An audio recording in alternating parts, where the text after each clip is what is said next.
వాగర్థావివ సంపృక్తౌ వాగర్థ ప్రతిపత్తయే జగతః పితరౌ వందే పార్వతీ పరమేశ్వరౌ. రామా మృక్కులు నీదు నామమునకున్ రమ్యాంఘ్రి పద్మాలకున్ శ్రీమన్మంజులమైన మేనికి ధనుర్లీలా కళాకేళికిన్ నీ మర్యాదకు ధర్మనిష్టకు రసోద్వేలమ్ము నీ గాధకున్ ప్రేమన్నీ పరివారమంతటికి శౌరీ రామచంద్ర ప్రభు శౌరీ రామచంద్ర ప్రభు. నమో మహద్భ్యో ఋషిభ్యో గురుభ్యో నమః. జాంబవత్ సుగ్రీవ హనుమత్ సీతాలక్ష్మణ భరత శత్రుఘ్న పరివార సమేత శ్రీరామచంద్ర పరబ్రహ్మణే నమో నమః. వచ్చిన రాజులందరూ కూడా జనక మహారాజుకు మిత్రులుగా వచ్చారే తప్ప ధనుస్సు ఎక్కువ పెట్టడానికి ఎవరు రాలేదు. ఇప్పుడు ప్రస్తుతం అది యజ్ఞం కోసం వచ్చినటువంటి సందర్భం. మహర్షులు ఉన్నారు, విశ్వామిత్రుల వారు ఉన్నారు. ఇప్పుడు రామచంద్రమూర్తి సిద్ధమై ఉన్నాడు, ధనుస్సును తీసుకొస్తున్నారు. తతస్స రాజా జనక సామంతాన్వ్యాదిదేశ. ఇప్పుడు ధనుస్సు ఎలా తెస్తున్నారంటే రుణాం శతాని పంచాశత్ వ్యాయతానాం మహాత్మనాం. మంచి దీర్ఘకాయులైనటువంటి సేనలు మొత్తం 5,000 మంది పురుషులు ఒక పెట్టెని ఈడ్చుకు తీసుకొస్తున్నారు తోసుకుంటూ. దానికి 8 చక్రాలు ఉన్నాయి. మంజూషాం అష్టచక్రాంతాం. మంజూష అంటే పెట్టె. అష్టచక్రాం 8 చక్రాలు ఉన్న పెద్ద పెట్టె. దాన్ని 5,000 మంది తోసుకొచ్చారు. అంత బలమైనటువంటి ఆ పెట్టె. ఆ పెట్టె లోపల ధనస్సున్నది. ఆ ధనస్సు ఆ పెట్టె తీసుకురాబడింది. ఇప్పుడు ఆ పెట్టె మూత తెరిచి ధనస్సును చూపించారు. ఆ ధనస్సు పుష్పములతో గంధములతో చందనము ఇత్యాదులతో అలాగే కుంకుమ పసుపు మొదలైన వాటితో పూజింపబడి ఉన్నది. అంటే నిత్యం దేవతార్చనలో దీన్ని పూజిస్తున్నారు. అంత పవిత్రంగా ఉన్నటువంటి ధనస్సు అది. అప్పుడు రామచంద్రమూర్తి వైపు చూశాడు విశ్వామిత్రుడు. సైగను అర్థం చేసుకుని మహానుభావుడైన రామచంద్రమూర్తి అక్కడ లేచి ధనుస్సు వద్దకు వెళుతూ ఉన్నాడు. చాలా రమ్యమైన ఘట్టం. వెళ్ళొక్కసారి నమస్కారం చేశాడు. వత్స రామ ధను పశ్య ఇది రాఘవమబ్రవీత్. నాయనా రామా, ధనుస్సును ఒకసారి చూడు అన్నారు. ఒక చూపు చూడరా అంటారు కదా, అలా అన్నమాట.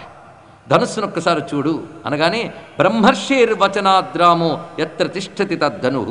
బ్రహ్మర్షి మాటను అనుసరించి ఆ పేటికను తెరచి ఆ ధనువును చూసి నమస్కారం చేసి, మీరు అనుమతిస్తే దీన్ని నేను ముట్టుకొని ఎక్కువ పెట్టడానికి ప్రయత్నిస్తానన్నాడు. ఎంత వినయము!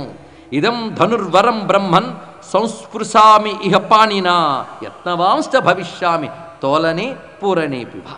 ఈ ధనుస్సుని తాకడానికి మీరు అనుమతిస్తే తాకుతాను, సంధించడానికి ప్రయత్నిస్తాను. అంత వినయంగా చెప్పాడు. వీరుడైనా వినయమున్నది, అది తెలుసుకోవాలి.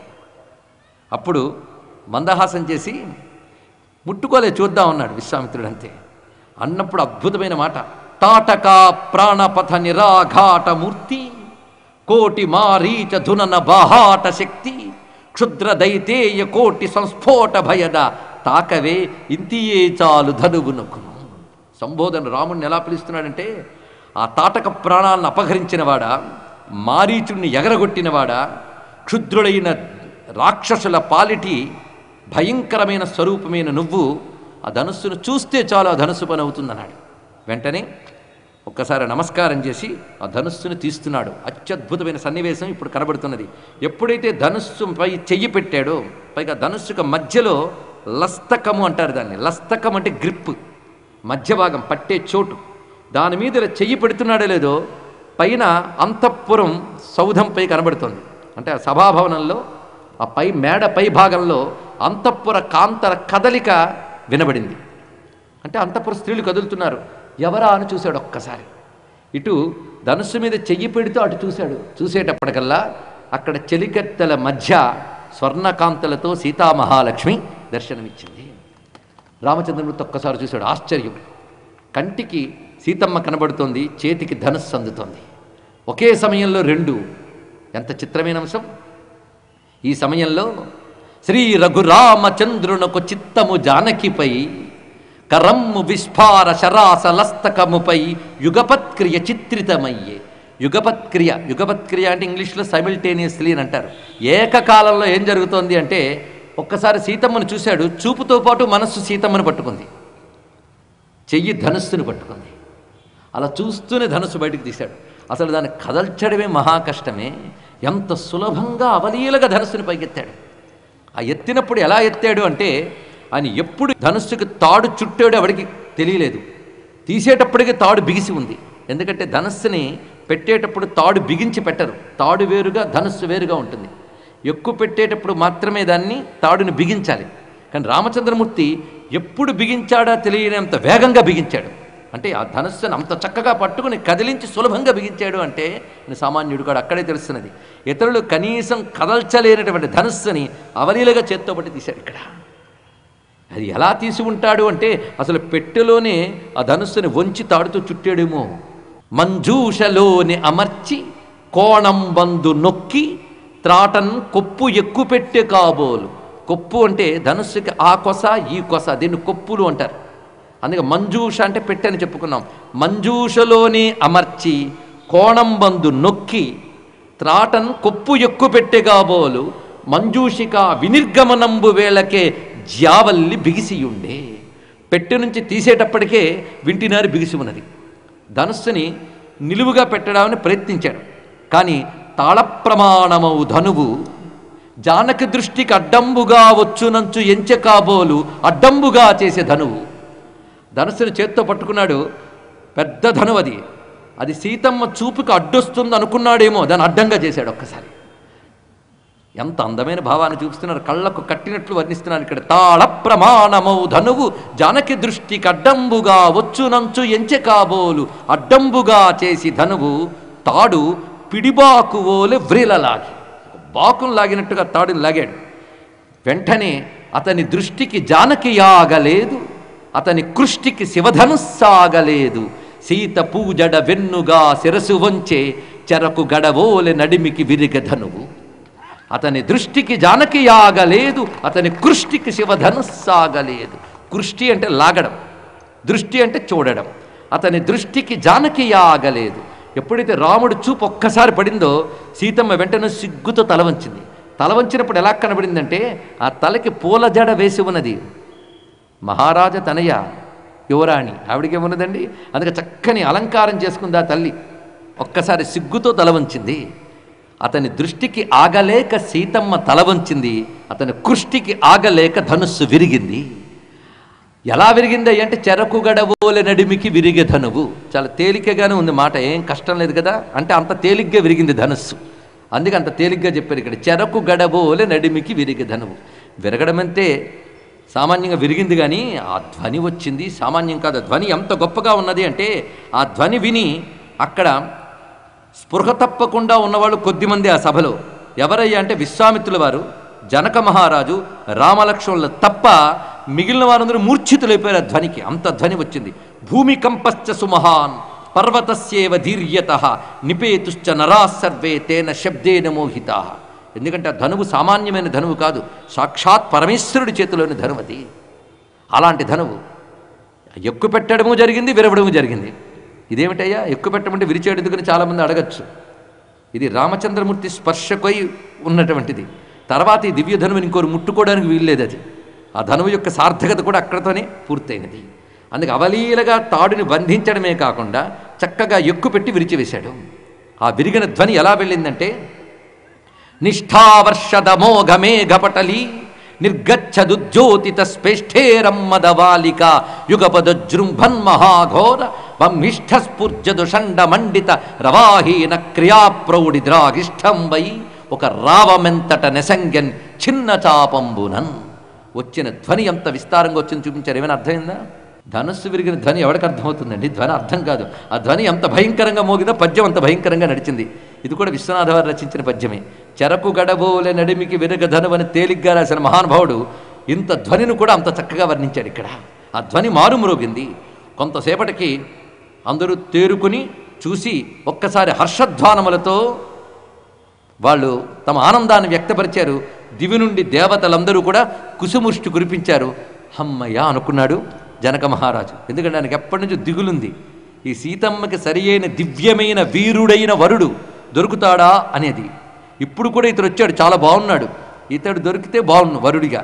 కానీ ఇది ధనుస్సు ఎక్కువ పెట్టగలడో లేదో అని చిన్న బెంగుంది ఆయనకి. ఆ బెంగ వెంటనే తీరిపోయింది.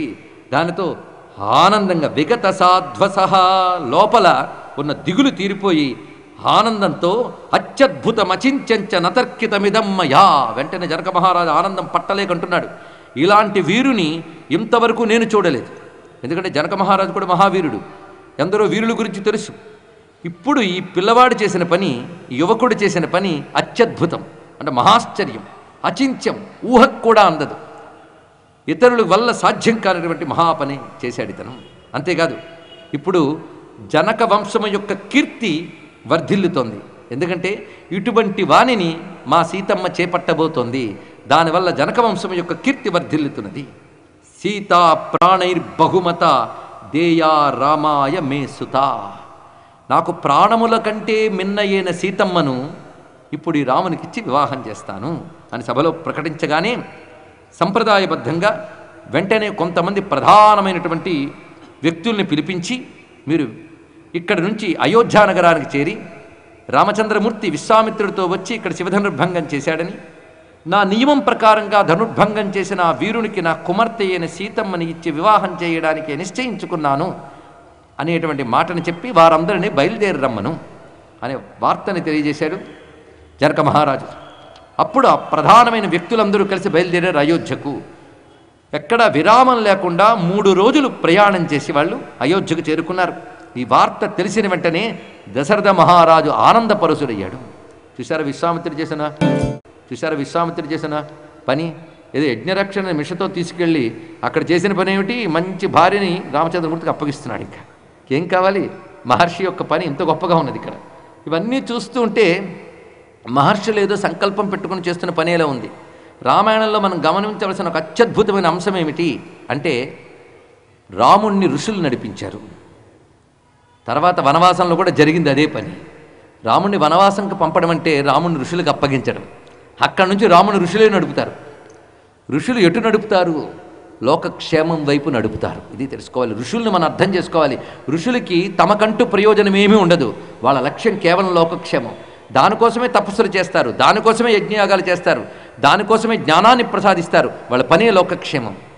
అందుకు మహర్షులు దానికోసమే ఉంటారు. అందుకే రామచంద్రమూర్తికి అనేక సమయాల్లో మనం ఇప్పుడు ఈ త్రోవలో వెళ్తాం.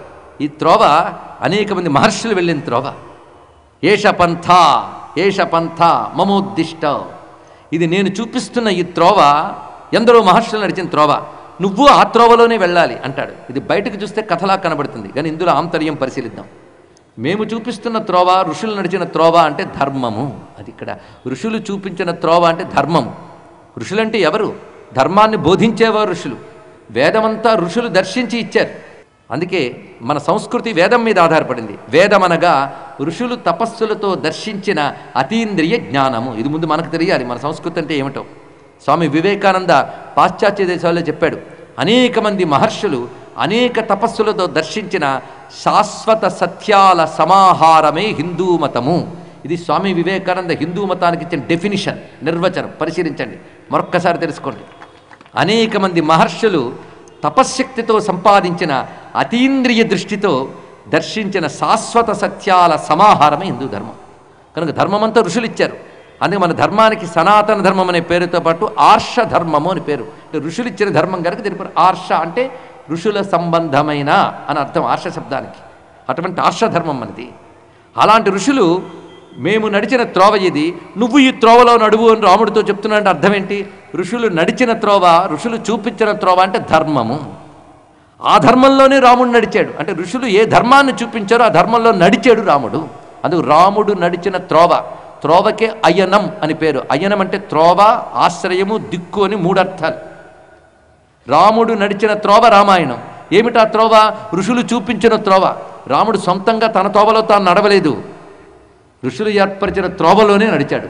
అంటే రాముడు కొత్తగా ధర్మాన్ని తీసుకురాలేదు, ఉన్న ధర్మాన్ని అనుసరించాడు, ప్రతిష్ఠించాడు. ఇది తెలుసుకోవాలి ఇక్కడ. ఆ ధర్మం ఏది? శాశ్వతమైన సనాతన ధర్మం, ఋషులిచ్చిన ధర్మం. అందుకే ఋషుల వెంట నడుస్తున్నాడు, ఋషులు చూపించిన దాన్ని నడుస్తున్నాడు. ఆ ఋషే తీసుకొచ్చి ఇంత పని చేయించి ధనుస్సు చూడు అని చెప్పించి ధనుర్భంగం చేయించి ఆ సీతమ్మ రాముని వరించేటట్లు చేశాడు విశ్వామిత్ర మహర్షి. అందుకే ఆ మహానుభావునికి ఒక్కసారి నమస్కారం చేసుకుంటూ, ఋషుల మయం మొత్తం రామాయణం కూడా.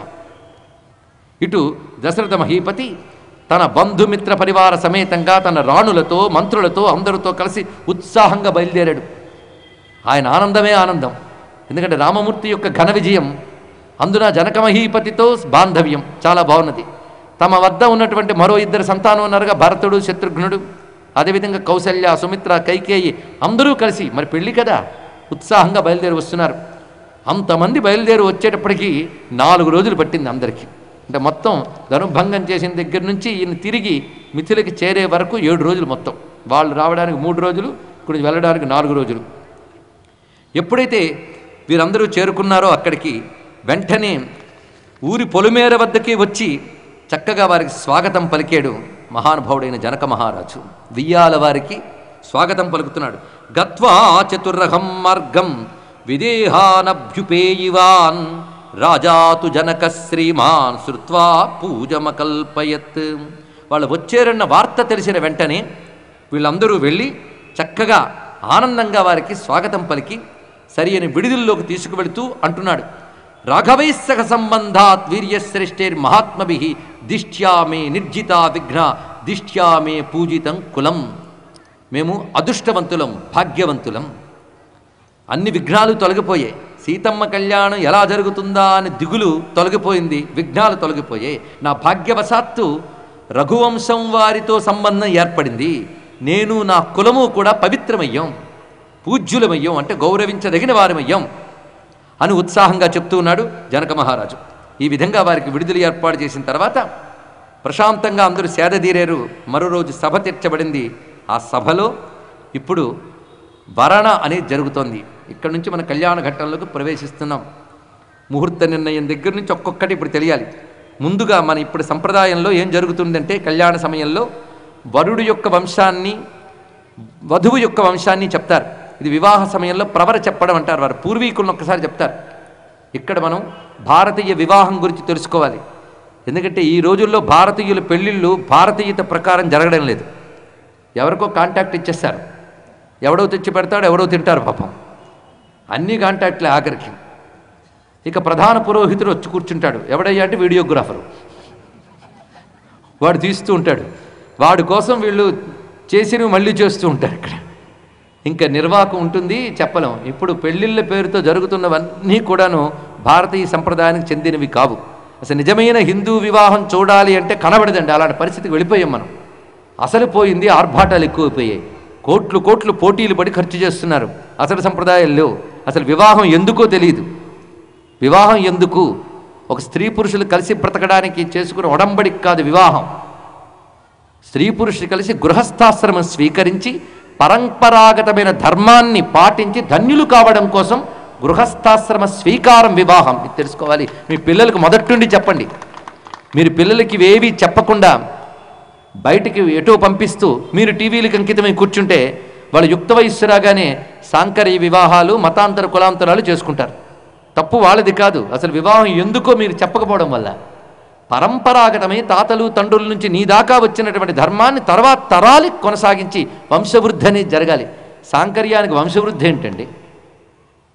అందుకు సంప్రదాయాలు ఏమిటో, దాని వెనకాలన్న విశేషాలు ఏంటో మనం పిల్లలకు ముందు నుంచి తెలియజేయగలగాలి. కానీ వాళ్ళకి మనం రామాయణం విననివ్వం, మన గ్రంథాలు చూడనివ్వం. ఎందుకంటే రిటైర్ అయిన తర్వాత ఆవలిస్తూ నిద్రపోవాలని మనం అనుకుంటాం, కానీ గ్రహించాం. అలాంటిది రామాయణం జాగ్రత్తగా విని వివాహ సమయంలో ఏం జరగాలి, ఏం జరుగుతుందో చూడండి. ఇక్కడ పూర్వీకుల్ని పూర్వతరాలని స్మరించడం జరుగుతుంది. ఇక్కడ ఇది ప్రతి వారి వివాహ సమయంలో జరుగుతాయి. వాళ్ళు తరించడానికే కాళ్ళు కడి కన్యాదానం చేస్తారు. అది ఇక్కడ దశ పూర్వేషాం దశ పరేషాం. పూర్వతరాలు తర్వాత తరాలు తరించడానికే చేస్తున్నది కన్యాదానం. ఇప్పుడు పూర్వతరాల గురించి చెప్పాలి. అద్భుతంగా సభ తీర్చి ఉన్నది. అటు ఆడపెళ్లివారు, ఇటు మగపెళ్లివారు అందరూ సభలో ఉన్నారు. ఇప్పుడు మగపెళ్లివారు తరపున మీ కన్యని మా అబ్బాయి వరిస్తాడు అని చెప్పాలి. ఇక్కడ ఆ చెప్పేటప్పుడు దశరథ మహారాజు తన సింహాసనంలోంచి లేచి నిలబడి సభకి నమస్కారం చేసి చెప్తున్నాడు, ఇప్పుడు మా తరపున మాట్లాడేవారు ఎవరు అంటే మా అందరికీ సాక్షాత్ భగవంతుడైన వశిష్ఠుల వారు మాట్లాడతారు. ఇది ఎంత మర్యాదలు చూడండి. విదితం తే మహారాజా ఇక్ష్వాకు కుల దైవతం వక్తా సర్వేషు కృత్యేషు వశిష్ఠో భగవాన్ ఋషి. మా ఇక్ష్వాకు వంశీకులకి కులదైవమైనటువంటి వశిష్ఠుల వారు, భగవానుడైన ఈ మహర్షి వక్తా సర్వేషు కృత్యేషు, మా ప్రతి పనుల్లో ఈయనే నిర్వహిస్తూ ఉంటారు కనుక వారిని ప్రార్థిస్తున్నాం, వారు ఇప్పుడు మాట్లాడతారు అని చెప్పగానే ఒక్కసారి వశిష్ఠులు వారు లేచి నిలబడి ఇక్ష్వాకు వంశం యొక్క గొప్పతనం చెప్తున్నాడు ఇక్కడ. అవ్యక్త ప్రభవో బ్రహ్మ శాశ్వతో నిత్య అవ్యయ తస్మాన్ మరీచి సంజజ్ఞే మరీచే కాశ్యపశ్రుత. సృష్టి పూర్వంలోనే స్వయంభువైన బ్రహ్మదేవుడు నారాయణ సంకల్పం చేత ఉద్భవించాడు. ఆ బ్రహ్మదేవుని నుంచి మానసపుత్రుడిగా మరీచి అనబడేటువంటి ఒక ప్రజాపతి దివ్య తేజంతుతో ఉన్న మహాపురుషుడు ఉద్భవించాడు. ఆ మరీచి యొక్క పుత్రుడు కశ్యప ప్రజాపతి. ఆ కశ్యప ప్రజాపతి యొక్క పుత్రుడు వివస్వంతుడు అని చెప్పబడే సూర్యభగవానుడు. ఆయన యొక్క కుమారుడు వైవస్వత మనువు. ఈ మహానుభావుడే మొదటి చక్రవర్తిగా చెప్పాలి. అతడే అయోధ్యా నగరాన్ని నిర్మాణం చేసినవాడు. మనం ఆ మన్వంతరంలోనే ఉన్నాం. వైవస్వత మనువు ఈ మన్వంతరానికి అధిపతి. వివస్వానైన సూర్యభగవాను యొక్క పుత్రుడు ఈ వైవస్వత మనువు. అతడే ఈ నగర నిర్మాణం చేసినటువంటి వాడు. మా అందరికీ ప్రథమమైనటువంటి చక్రవర్తిగా మేము భావిస్తాం. సాక్షాత్ సూర్యుని నుంచి ఉద్భవించిన ఆ మనువు యొక్క పుత్రుడు ఇక్ష్వాకువు. ఇక్ష్వాకువి తనయుడు కుక్షి. కుక్షి పుత్రుడు వికుక్షి. వికుక్షిని పుత్రుడు బాణుడు. బాణుడి పుత్రుడు అనరణ్యుడు. అనరణ్యుని కుమారుడు పృథుచక్రవర్తి. పృథుచక్రవర్తి యొక్క తనయుడు త్రిశంకువు. త్రిశంకువు తనయుడు దుందుమారుడు. దుందుమారుడు కొడుకు యవనాశ్వుడు యొక్క తనయుడు మాంధాత. మాంధాత తనయుడు సుసంధి. ఈ సుసంధికి ఇద్దరు పుత్రులు, ధ్రువసంధి, ప్రసేనజిత్తు. ఇందులో ధ్రువసంధికి పుత్రుడు భరతుడు. భరతుని పుత్రుడు అసితుడు. అసితుని పుత్రుడు సగరుడు. సగరుని కుమారుడు అసమంజసుడు. అసమంజసుని కుమారుడు అంశుమంతుడు. అంశుమంతుని పుత్రుడు దిలీపుడు. దిలీపుని కుమారుడు భగీరథుడు. భగీరథుని కొడుకు కకుత్స్థుడు. కకుత్స్థుని కుమారుడు రఘుమహారాజు. రఘుమహారాజు యొక్క పుత్రుడు ప్రవృద్ధుడు. ఈయనకే కల్మాషపాదుడు అని పేరు కూడా ఉన్నది. ఆయన పుత్రుడు శంఖనుడు. శంఖనుడి పుత్రుడు సుదర్శనుడు. సుదర్శనుని తనయుడు అగ్నివర్ణుడు. అగ్నివర్ణుడు కుమారుడు శీఘ్రగుడు. శీఘ్రగుని పుత్రుడు మరువు. మరువు పుత్రుడు ప్రశుశ్రుకుడు. ప్రశుశ్రుకుని కుమారుడు అంబరీషుడు. అంబరీషుని తనయుడు నహుషుడు. నహుషుని పుత్రుడు యయాతి. యయాతి పుత్రుడు నాభాగుడు. నాభాగుని కొడుకు అజుడు. అజుడి కొడుకు దశరథ మహారాజు. దశరథ మహారాజ పుత్రుడు రామచంద్రమూర్తి. ఇది మొత్తం ఆది నుంచి రాముని వరకు వచ్చిన వంశ పరంపరనంతటినీ ఇక్కడ వశిష్ఠుల వారు చెప్పారు.